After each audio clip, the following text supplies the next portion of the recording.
রাতে ঘুমানোর আগে বিছানায় শুয়ে এই ছোট্ট দোয়াটি পড়ুন।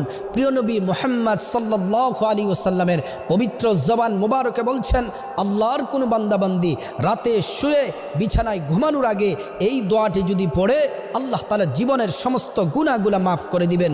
দোয়াটি হলো, লা ইলাহা ইল্লাল্লাহু ওয়াহদাহু লা শারীকা লাহু লাহুল মুলকু ওয়া লাহুল হামদ ওয়া হুয়া আলা কুল্লি শাইইন কাদির ওয়া লা হাওলা ওয়া লা কুওয়াতা ইল্লা বিল্লাহ সুবহানাল্লাহি ওয়ালহামদুলিল্লাহি ওয়া লা ইলাহা ইল্লাল্লাহু ওয়াল্লাহু আকবার।